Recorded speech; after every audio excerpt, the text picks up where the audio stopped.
احنا فين؟ احنا في مسجد احمد ابن طولون اللي صورة المسجد على ال5 جنيه. تعالوا بقى نشوف جولة جوه المسجد من جوه. ده بقى مسجد احمد بن طولون، مؤسس الدولة الطولونية وثالث مسجد في عاصمة مصر بعد مسجد عمرو بن العاص. أحمد بن طولون كان ولي مصر وقت الخلافة العباسية، فحب يستقل بالحكم لنفسه، فعمل عاصمة جديدة وبنى مسجد وجامع في العاصمة دي. العاصمة دي كان اسمها القطائع، والمسجد سماه باسم أحمد بن طولون. المسجد ده حواليه أساطير كتير، منها إن السيدة نفيسة دعت على أحمد بن طولون لأنه كان حاكم ظالم، فدعت عليه ودعت على كل المصلين اللي كانوا في المسجد، علشان كده المصلين بيخافوا يروحوا يصلوا فيه.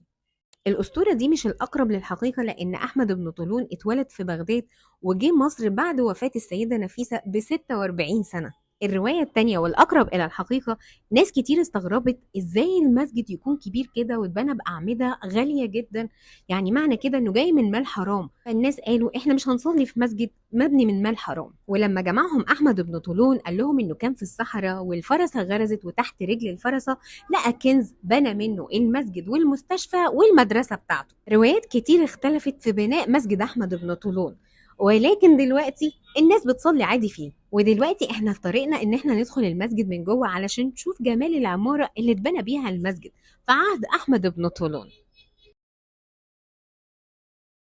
تراث إسلامي عظيم بيتكلم عن نفسه. ودي بقى القبة من فوق اهي، وجايبة بقى على منطقة السيدة زينب، حاجة وهم.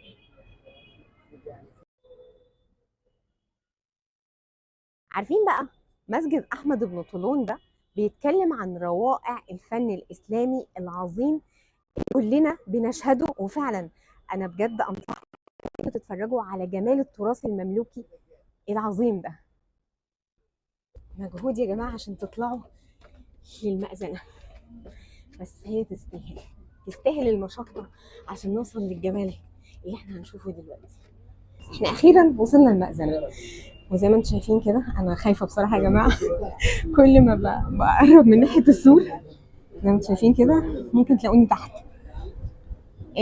دي القبة اللي اتكلمنا عليها تحت، بس هي من فوق بقى، من فوق المأذنة. زي ما قلت لكم فعلا تاريخ يستحق المعرفة. ودي كانت جولتنا في مسجد أحمد ابن طولون اللي اتبنى بأعمدة وبراعة إسلامية عظيمة جدا، تتشاف بالقلب مش بالعين.